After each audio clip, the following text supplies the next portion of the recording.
চলে আসলাম আপনাদের কাছে আরও একটা লোভনীয় রেসিপি নিয়ে। আজকে হবে মাছের ডিমের বড়া। আর এই রেসিপি যদি আপনাদের ভালো লেগে থাকে তাহলে একটা লাইক, কমেন্ট ও শেয়ার করতে ভুলবেন না। চলুন শুরু করা যাক। সবার প্রথম মাছের ডিমটাকে জল দিয়ে ধুয়ে এই জালির ওপরে রেখেছিলাম যাতে করে এক্সট্রা জলটা ঝরে যায়। তারপর কড়াতে দিয়ে পরিমাণ মতো জল দিয়ে দিলাম। এরই সাথে দিয়ে দিলাম লবণ ও হলুদ। তারপর একটু নাড়িয়ে দিয়ে গ্যাস অন করে দেব। এই ডিমটাকে কিন্তু বেশি সেদ্ধ করব না, একটু কাঁচা কাঁচা রেখেই সেদ্ধটা করব। দেখুন সেদ্ধ হয়ে গেছে, এবার এগুলোকে তুলে নেব। আগেই বলেছি ডিমটাকে বেশি সেদ্ধ করব না, দেখুন একটু একটু কাঁচা কাঁচা আছে, ঠিক এই অবস্থাতেই তুলে নেব। এতে করে এই ডিমের মধ্যে একটা ময়েশ্চার ভাব থাকবে। এবার এটাকে ঠান্ডা করে দিয়ে দিলাম কুচি করে রাখা পেঁয়াজ, দিলাম 1 চা চামচ কাঁচা লঙ্কা বাটা, এখানে কাঁচা লঙ্কা কুচি করেও দিতে পারেন। দিয়ে দিলাম 1 চা চামচ আদা ও রসুন বাটা, দিয়ে দিলাম স্বাদ বুঝে লবণ।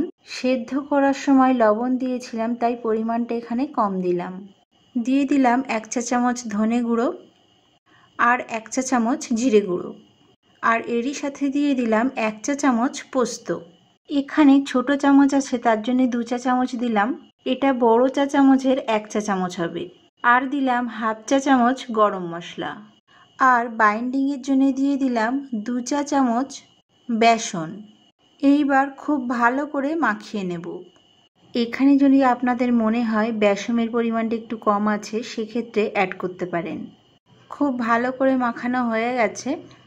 আপনাদের কাছে যদি মনে হয় এখানে আপনারা একটু ধনেপাতা অ্যাড করবেন সেক্ষেত্রে করে দিতে পারেন। এইবার ডিমগুলোকে ফ্রাই করে নেব। তার জন্য গ্যাস অন করে কড়া বসিয়ে দিয়েছি। কড়াই দিয়ে দিলাম সাদা তেল, আপনারা চাইলে সরিষার তেলটা দিয়েও ভাজা করতে পারেন। এইবার তেলটাকে খুব ভালো করে গরম করে নেব আর এরকম চারিদিকে ছড়িয়ে দেব। তেলটা খুব ভালো করে গরম করার পর গ্যাসের ফ্লেমটা মিডিয়াম করে ডিমগুলোকে ভাজা করে নেব।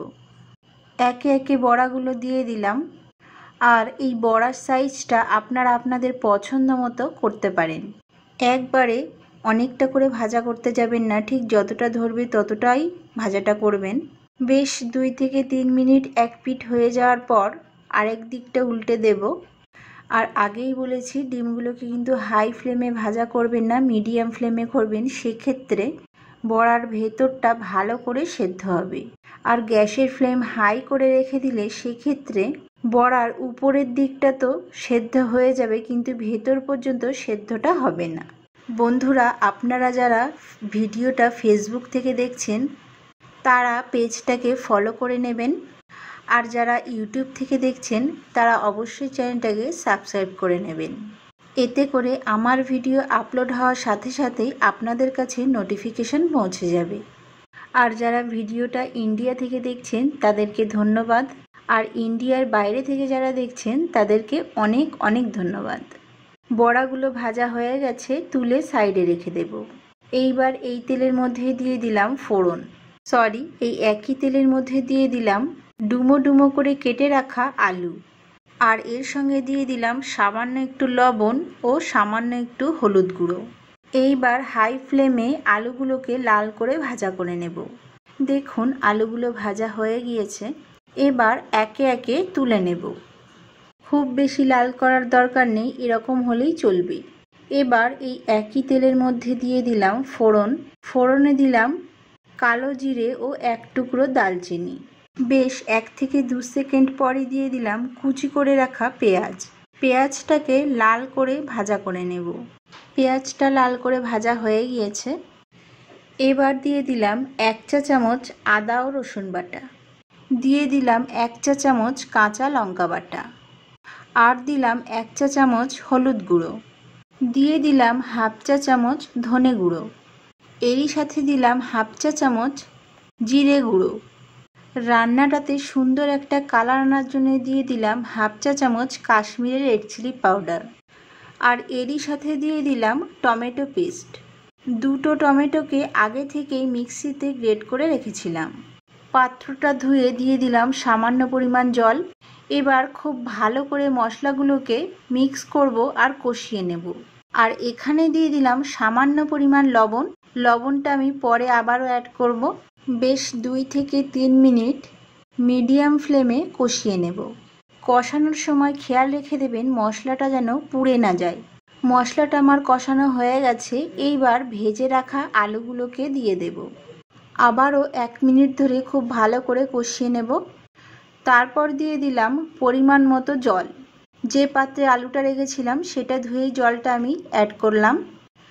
তারপর আবারও খুব ভালো করে নাড়িয়ে নেব।